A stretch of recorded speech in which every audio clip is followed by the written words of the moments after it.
Today, we finally got some massive updates for NTE, and honestly, there's a lot happening right now. The Porsche collaboration is officially on the way, the version 1.1 livestream is getting simultaneous English support, and we also just received a brand new patch filled with fixes and quality of life updates. So yeah, this is probably one of the busiest weeks for NTE so far. Let's start with the biggest topic first, the Porsche collab. So yes, the collaboration is finally happening, and from the current information, it actually looks surprisingly free-to-play friendly. The best part right now is that players apparently won't need to spend funds just to unlock the Porsche vehicle itself. According to the current announcements, there will be several different methods to obtain the car through the event.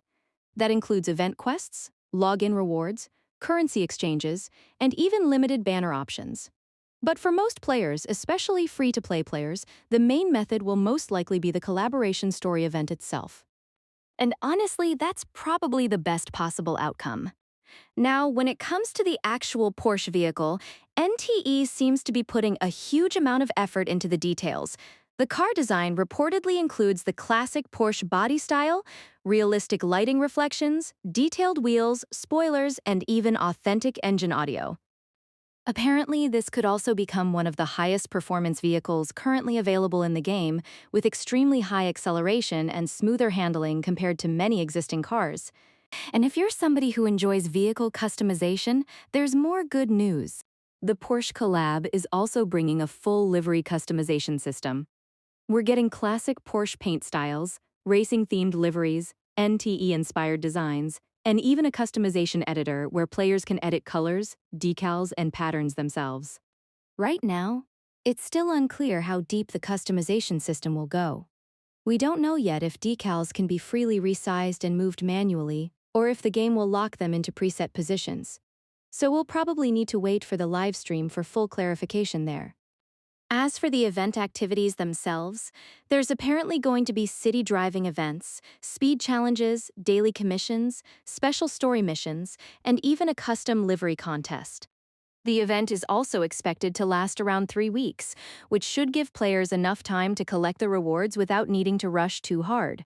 And honestly, this collaboration feels like a pretty important moment for NTE overall, because this is basically the game's first major real-world brand collaboration. If this performs well, we could easily see future collabs with other vehicle companies, fashion brands, or maybe even anime franchises later on. Personally, I still think an anime crossover would go insanely hard. Now, there are also rumors saying the Porsche vehicle might be directly purchasable for around 21 million funds, but right now those leaks are coming from questionable sources, so I definitely wouldn't trust that information yet. Because honestly, 21 million funds would be absolutely insane. At the moment, it still seems much more likely that most players will unlock the vehicle simply through participating in the event itself. As for the release timing, nothing is officially confirmed yet, but the community currently expects the Porsche collab to arrive during version 1.1 Phase 2. Again, though, definitely treat that as speculation until the developers officially confirm it. Now, speaking of official information, let's talk about the version 1.1 livestream. Originally, many players expected the CN livestream to happen separately first, but now it looks like global players are getting the stream at the exact same time. The Dream Corridor version 1.1 preview special program is officially scheduled for May 23rd at 7:30 p.m. UTC +8. And honestly, this is a huge win for global players because now we won't need to sit around waiting for translations afterward. The live stream is expected to reveal new banners, events, rewards, gameplay updates, future content, and probably our first official look at several upcoming mechanics as well. We're also expecting the usual 300 Analyth redeem codes during the live stream, so definitely keep an eye out for those. Now let's move over to the brand new patch that just released today, because there were actually a lot of fixes included. One of the most noticeable changes is that Pink Heist now has brighter lighting overall. Some players complained the area looked too dark previously, so the developers adjusted the visibility. Vehicle collision issues were also fixed for Regalia Griffin and Griffin Valente, especially involving strange wall interactions while driving. For Joan players, there was also a fix involving her ultimate final reckoning incorrectly triggering pack settlement effects in certain situations. Gliders randomly failing to deploy during exploration was another major issue that finally got fixed as well, which honestly is going to make traversal feel way smoother. Beyond the Rules also received fixes for buff activation issues during high-risk commissions, and they fixed a problem where boss drops could sometimes get stuck inside walls after phase transitions. Multiplayer received a few fixes too, especially involving pink heist laser interactions causing character model glitches. Several anomaly commissions also got adjusted because enemies occasionally failed to spawn correctly after entering target zones. And honestly, that specific bug was ridiculously annoying. Mobile players also received fixes for disappearing boss HP bars, along with several progression issues tied to hidden quests.